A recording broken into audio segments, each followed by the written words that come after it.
Alrighty, so the next character we got is Xingqiu, one of my favorite characters in the game, one of the best supports in the game. Unfortunately, I don't have him higher leveled because I only use him as a support, but he is friendship 10. This kid is like the unsung hero of whatever he's going through, especially when it comes to just outwardly helping other people, not wanting the credit of helping and not really looking for anything in return, and I love it. Also, shout out again to Christina V. She voices both Xingqiu and Bennett, which is pretty impressive. So yeah, we have Xingqiu, birthday October 9th. He's affiliated with the Feiyun Commerce Guild. He's got a cryovision, and he has the constellation of Faberlé Textile. Oh, sorry. He's got a hydrovision. Yeah, I don't know why I said cryo. I'm still stuck on freaking Diona right here. A young man carrying a longsword who is frequently seen at book booths. He has a chivalrous heart and yearns for justice and fairness for all. All right, so let's check him out. Character details. Every merchant in Liyue Harbor knows of Xingqiu from the Feiyun Commerce Guild. All see him as a kind of well-mannered young man who is an excellent student, a top talent in every sense. As the second-born son in the family, Xingqiu is not required to shoulder the burden of managing the guild's affairs. However, Xingqiu possesses a unique scholarly talent among his peers. That is, the offspring of Liyue's wealthiest merchants, and was often praised by his tutor as a young student. Xingqiu's elder brother, while he was learning the family business from their father, firmly believed that Xingqiu would become a great asset to the business one day. However, little did he know that Xingqiu, after finishing the daunting thick volumes of commerce and philosophy, would hollow them out and sneak martial arts novels into them, which he would read incessantly afterwards. Sometimes Xingqiu suddenly disappeared for hours at a time with no explanation. When asked why, he simply replies, "A moment of solitude." Yeah, he did that a lot during his character quest, didn't he? He sent us on all these fetch quests to do all the work. Meanwhile, he was reading the latest chapter of that book that he finished by the end of it, which was like, come on, Xingqiu. I need some help too. Can't just be having all the fun. Character story 1. To Xingqiu, a moment of solitude can mean all sorts of things. Examples include visiting Wanwen Book House to peruse the latest volumes and going to Heiyu Tea House to sample Yunjin's latest drink. Sometimes it means he's off to fight for justice in the name of chivalry, defeating bandits on the road, driving away monsters, helping distressed children by fetching their kites from the treetops. There are many manner of responsibilities that fall into the category of chivalry. Inspired by tropes from this beloved martial arts novel, such as the knight who wears the disguise and mingles with the common folk. I think that's Zoro. Xingqiu does not hesitate to leverage the power of the Feiyun Commerce Guild to resolve more complex issues when violence isn't the answer. And that's literally what he did with the entirety of the quest line regarding the core lapis. So good on him for using his influence and using his privilege to do good by the common folk. That's definitely something that a lot of people wouldn't be doing in this day and age. Character story 2. One day, Xingqiu's older brother came looking for him, only to find he wasn't around. When Xingqiu later returned, he came across his brother in the hallway. "Your room is a mess, so I cleaned it up. Listen, both you and I are responsible for the reputation of the Feiyun Commerce Guild. We have to act the part. If you can't clean up your room, how will you clean up the world?" An Adeptus once said. After half an hour of lecturing, Xingqiu had finally let go, but his brother said something strange at the end. "I'll never enter your room without permission again. I'll make sure the maids do the same." Xingqiu had no idea what he was talking about. However, as his brother turned away with a despondent look upon his face, he muttered to himself, "Those books under his bed. No,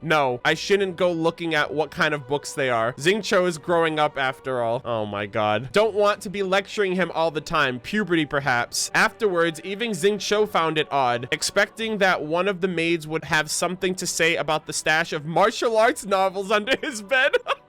He had long since prepared his response, but in the end, no one ever bothered to check his room again. Yo, you know what? That's actually galaxy brain. You would think that, like, as a young, like, teenager growing up, you would think that most people would have that mindset of, oh yeah, you're a growing boy, I don't want to sneak around, I want to give you your privacy, all that shit. That's like manga. That's like anime manga, like, to any of us or something like that. And now no one would ever bother him, so he can just mosey around in his room all day reading martial arts comics or whatever. That's kind of cool. Character story 3. To keep Xingqiu from spending his whole day at Wanwen Book House in Feiyun Slope, his father agreed to let him learn martial arts from the Guhua clan. Much to his dismay, Xingqiu quickly discovered the Guhua was a dying art that had been on the constant decline for years. There was no proper tuition, and it turned out the luxury dojo he had signed up didn't even belong to the clan. They were just renting it out temporarily to keep up appearances. Xingqiu's father was, of course, fully aware of the state of affairs in advance. To him, the whole thing was just for fun. He thought Xingqiu would be content to learn a spot squad of blade work for show, not for serious self-defense. He hadn't counted on the prodigiously intelligent and extremely well-read Xingqiu being as outstanding a talent in Guhua as he was in every other discipline he turned his hand to. A combination of his own intuition and extensive knowledge in ancient literature meant that he was able to completely revitalize the dead art. Xingqiu was disappointed by Guhua's martial arts program at the beginning, but he found the other tricks they taught to be exactly what he had hoped for. Quicklime, smoking sand, paper fish, sword swallowing, fire breathing. Xingqiu was spoilant by choice. He decided on the spot that he would learn them all, no matter how long it would take him. He reasoned that that would be useful to have in his repertoire during his future exploits as a chivalrous hero. Yo, jack of all trades and master of all. That's pretty dope. Character story 4. There were two sides of the swashbuckling Xingqiu's personality. While quiet and unassuming in front of the strangers, he was gregarious and chatty in the company of close friends and family. Though more restrained than his older brother, he even had a playful and mischievous side. The one who bears the brunt of his bizarre sense of humor is someone called Changyun, an exorcist usually found on one of the forest trails around Liyue. Changyun, I found a haunted house for you to practice in. Changyun, you have to believe me. It wasn't me who laid the trap inside the haunted house. What? It wasn't haunted? Well, I couldn't have known that, could I? Changyun, don't glare at me like that. Look, you're injured. You better just lie there and get some rest. Tell you what, Changyun, we have a maid who learned the art of essential oil therapy in the noble houses of Sumeru. How about I ask her to tend to your wounds? You owe me for this, though. Damn. He's just a big old shrew to his boy. I like how Changyun just kind of like doesn't take it personally or get upset or anything like that. He just kind of takes it all in stride. Can you really say you're friends if you guys don't goof off with each other once in a while? Character story 5. The notion of chivalry means different things to different people. Chivalry means listening to your conscience calling you to action when you see an injustice, right? Or is chivalry simply not knowing right from wrong? No, that's not enough. It must have something to do with being a righteous person. To Xingqiu, chivalry simply means be good and do good. As a son of a wealthy merchant in Liyue Harbor, he was born to ride the waves of the world of trade. Notion of chivalry would have gradually left him as he grew up. However, obtaining a vision changed everything. That meant he was able to finally accomplish those legendary deeds he could only dream of as a child. Of course, there was no way he could completely divest himself of his duties in the guild, but so long as he could get out and be the hero, even occasionally, he was perfectly content with his life. The only thing that can wipe the smile from Xingqiu's face is when cynics question the true motives of chivalrous heroes. Rank, reputation, rewards, shady deals. Whenever Xingqiu hears people smearing the name of true heroes, the expression on his face may not change, but he will be sure to add that person to a special section of his blacklist reserved for people he despises even more than carrots. Yo, when someone puts you on their hit list, even more so than the food that they despise the most, you know you done fucked up. My boy Xingqiu's out here, dude. Taking names. Love to see it. Next up, A Legend of Sword. Xingqiu once wrote a martial arts novel named A Legend of Swords based on his own experience, intending to publish it in Liyue Harbor. To his surprise, the manuscript was rejected by local publishing houses who believed that no one would have any interest in a story with a setting so wildly unrealistic as the plot is banal. Undeterred, Xingqiu had a few copies printed privately and sneakily placed them at the shelves on Wanwen Bookhouse during one of his many trips there. But just as the publisher had suspected, it failed to garner much attention from readers. This was quite a blow to Xingqiu's confidence. Unbeknownst to him, however, a passing merchant from Inazuma did purchase a copy to bring home, where it received rave reviews. Writers of regions all attempted to copy the success of The Legend of Sword, but none succeeded. It maintains permanent residency in the #1 bestseller spot to this day. What the fuck? Xingqiu sold a bestseller? I think I remember this. I think this was the book that Albedo did the illustrations and Xingqiu did the story, and everyone was saying that like the illustrations were out of this world, but the story felt like an encyclopedia. And since it says that a passing merchant from Inazuma purchased the book, I wouldn't be surprised if you can buy that book in Inazuma, since Inazuma is now open. So I'm looking forward to reading A Legend of Sword. Vision. The martial arts school known as the Guhua clan has been in decline for several hundred years now. In its heyday, the name of the clan rang like steel throughout the harbor. It was said that the clan harbored 3 great secret arts: the way of the light piercer for polearms, rain cutter for swords, and life ender for those who excelled in both. Oh my god. Xingqiu could become a DPS, dude. All he has to do is learn polearms, and then he'll learn life ender. The 3 arts would be defined over the generations, and with time would reach its apex. Yet the clan's strength would continue to wane, leading them to lose their influence. The 3 arts became diamonds hidden in the rough, quietly awaiting a successor. After many years, the Guhua clan would finally get one in Xingqiu. It was he who successfully grasped grasped the ancient martial principles after merely 4 years of study. The Guhua weapon art stress uses the weapon as an extension of your body, and indeed, this is a common idea among the various schools of martial arts in Liyue. But the way Xingqiu saw it, the basic of the pole arm and sword was the use of a vision. Martial artists were meant to see a vision as an extension of themselves and see their weapon as an extension of the vision. Hence, he would say, the art of both the polearm and the sword is just the art of the eye. Having come to this epiphany, Xingqiu took up a quill and penned a verse of the martial arts principle. Reading it, the Guhua head was shaken with tears, declaring that it is not Xingqiu who needs the Guhua clan, but the Guhua clan who needs Xingqiu. It's like, I didn't choose the thug life. The thug life chose me. Oh, that's so awesome. Since then, this verse has been sealed up at the clan headquarters at Wangshan Hall. Disciples are proscribed from reading it, much less outsiders. The verse reads thus: Guhua's art I have studied long, in its secrets I am trained. Now its long-lost depths fall upon me like the coming of blessed rain. Yo, rap god! The beating heart of Guhua's sword is as a shower of floating flowers. One amidst may seek a bloom, but those without read only doom. The Guhua lance is the lantern's dance, like flames in night's deep glooming. Like spark they scattered in the ease of the dark,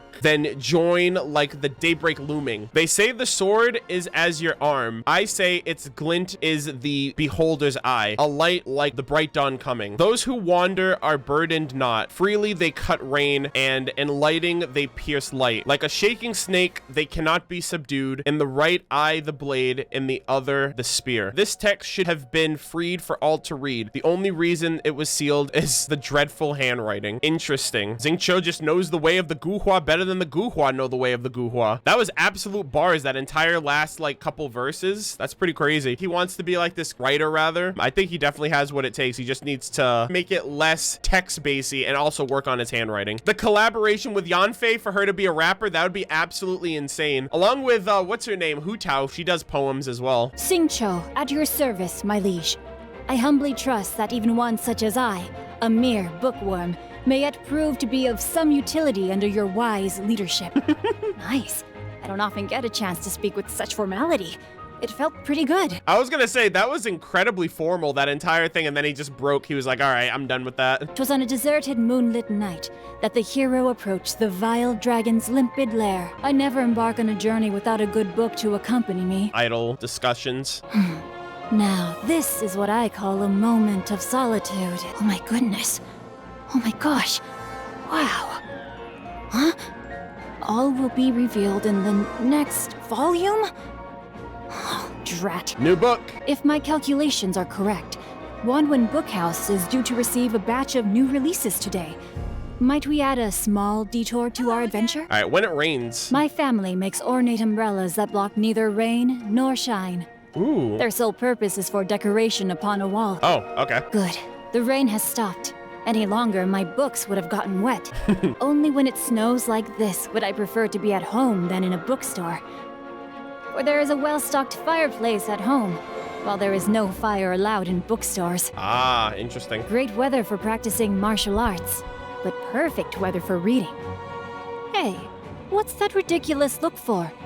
You look as if you're trying to decipher some strange text written on my forehead. Morning. The morn hours are precious. Spend them on that which matters to you. I am uninclined to eat a heavy meal this luncheon, but instead indulge in some baked treats. Ooh. As long as I eat in the study, my father and brother never have to know. Oh, you want to join me? Well, as long as you don't get crumbs on the books, I suppose it's fine. There was a guy, he was dressed up in like a green, like Liyue design shirt during his character quest, and he was from the Feiyun Commerce Guild. I wonder if that was his brother. I wonder if we've seen his brother at all, or if that was just a member of the Feiyun Commerce Guild. What say you we snatch a few fireflies and read in the light they give? Hey, I'm joking. Seriously, don't. It's bad for your eyesight. You will find me in the same place as ever tomorrow. So I'll see you then. Unless you manage to get lost on the way. I always have to put on an act around other people, because they see me as only the second son of the Feiyun Commerce Guild. It's a relief that I can just be myself around you. I think it's because you don't see me in the same way. Yeah, you're the homie. I would say we are book buddies. Huh? Combat? Guhua clan? Comrades in arms? What on earth are you talking about? I told you that's our little secret. Oh, dude, we're comrades in arms, Pog. We should become sworn siblings. Let's go to the altar at Jeyung Karst. Nope, no ifs, no buts. You know too much about me. You know the real me, the one I normally have to hide. I simply can't let you go until you promise me you will go through with it. Oh no, you know too much, so you either swear to secrecy or so I gotta kill you right here, dude. I'm the Guhua master, okay? You either swear allegiance or your ass is done. There aren't many records on matters concerning visions, but I do have a passage dedicated to the topic in my collection of ancient texts. I can lend it to you if you want. I've come to an epiphany based on some things I've been reading. Ultimately, the arts of both the polearm and the sword are just the art of hand-eye coordination. It's a little difficult to explain. If you want to know more, come with me to Wangshan Hall. But first, you have to promise me you won't laugh. Yo, that'd be cool if Xingqiu also was like a polearm user. If he learned like both arts, and then he learned like Life Ender. That just sounds like some crazy like one-shot technique. Must-see places in Liyue? That's a tough question. The place I would miss the most if it disappeared would be the Wanwen Bookhouse, first and foremost. The Guhua sect would be in the top 10, too. I used to like rabbits, but I'm more a fan of stags now. To me, the saying, "May my final stand be a monument to chivalry," is about abandoning worldly possessions and reaching enlightenment. But the stag's final resting place represents the hope for life anew. Aw. Oh, how I'd love to see it again. He should go see Mooncarver then, because he's like literally a stag. I have great respect for Lady Beidou. I just wish she wouldn't call me kid and ruffle my hair each time she sees me. That's definitely Beidou's style. I mean, it makes sense, right? In her capacity as the Tianquan, I'm obliged to respect her. Otherwise, it could create issues for my father and brother. On a personal level, let me think. I think I will go with no comment. I shan't speak ill of others. There you go. Respect, dude. Dear Chongyun. Though he understands me quite well, one has to exercise caution when teaming up with him to go on a quest. He is making good progress in the martial arts, but I would say he hasn't quite internalized the chivalric code yet. He needs more practice.